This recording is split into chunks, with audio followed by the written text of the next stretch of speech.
মুখ্যমন্ত্রী মমতা বন্দ্যোপাধ্যায়ের জন্মদিনের দিন ব্যারাকপুর লোকসভা কেন্দ্র এলাকায় ডায়মন্ড হারবার মডেলে শুরু হলো সেবাশ্রম শিবির।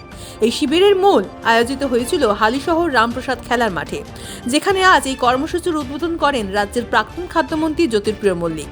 এছাড়াও উপস্থিত ছিলেন ব্যারাকপুর লোকসভা কেন্দ্রের সাংসদ পার্থ ভৌমিক ছাড়াও সমস্ত বিধানসভা কেন্দ্রের বিধায়ক, চেয়ারম্যান, কাউন্সিলররা।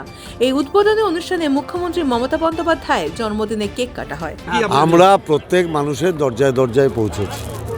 আমরা প্রত্যেকেই এখন আমরা তো চাই যত কম সংখ্যক মানুষ আসুক, কারণ আমরা তো চাই না মানুষ অসুস্থ থাকুক, কিন্তু যত মানুষ অসুস্থ যারা আসতে চাইবে তাদের প্রত্যেককে আমরা পরিষেবা দেব। 15 দিন পর তারপর কি যদি যোগাযোগ করে তাহলে কি করা যাবে? 15 দিন চলবে, হ্যাঁ। তারপরে যদি কেউ না 15 দিনের মধ্যে যদি কেউ অসুস্থ হয় যোগাযোগ করে নেবে। আমি সবে ঢুকেছি। এই উদ্যোগ কি গোটা রাজ্যে আগামী দিনে নেওয়া হবে? সব জায়গায় নিচ্ছে তো, নন্দীগ্রামে দেখছেন না নিচ্ছে। নন্দীগ্রামে তো বিরোধী দলের বলছে হিংসু দমন করার জন্য উনি কি করছেন সেটাও কি বলছেন বড় কথা নয়, নন্দীগ্রামে সেবাশ্রয় হচ্ছে এটা বড় কথা। না শুনুন, একটা সরকারের অন্তর্গত বেসরকারি সংস্থাও থাকে, বেসরকার তো সরকারেরই অন্তর্গত, সুতরাং সেই একসাথে নিয়ে কাজ করায় যে দক্ষতা প্রমাণ হয় সেটা মুখ্যমন্ত্রী স্বাস্থ্যক্ষেত্রে তো দেখিয়েছেন।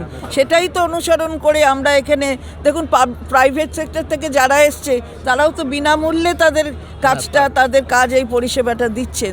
তার মানে কি একটা ক্ষেত্র এখানে মাননীয় মুখ্যমন্ত্রী রাজ্যের তৈরি করেছেন স্বাস্থ্য ক্ষেত্র, যেখানে প্রাইভেট সেক্টরও চায় যে মানুষের সেবা তারা পাবলিক সেক্টরের হাত ধরে করুক। এর থেকে বড় কিছু হয় না। দুয়ারে স্বাস্থ্য পরিষেবা মানুষের কাছে স্বাস্থ্য বন্ধু হয়েছে, মেডিকেল মোবাইল ইউনিট আমি জানি ব্যারাকপুরের মধ্যেও একটা দেওয়া হয়েছে এবং আমার ওখানেও দমদম উত্তরেও দেওয়া হয়েছে।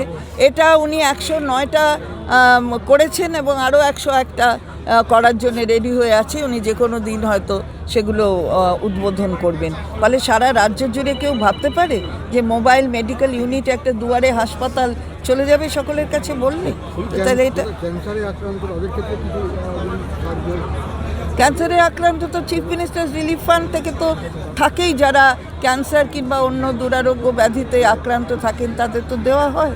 আর আমাদের এখানে এটা মনে রাখবেন যে পুরো স্বাস্থ্য ব্যবস্থাটাই বিনামূল্যে, সেটা যত ব্যয়বহুল হোক না কেন সমস্ত স্বাস্থ্যক্ষেত্রে, অর্থাৎ 3টে টায়ারে, অর্থাৎ প্রাইমারি টায়ার যেটা, ডিস্ট্রিক্ট টায়ার অর্থাৎ সেকেন্ড টায়ার যেটা, এবং মেডিকেল কলেজ থার্ড টায়ার, 3টেতেই বিনামূল্যে পাওয়া যায়।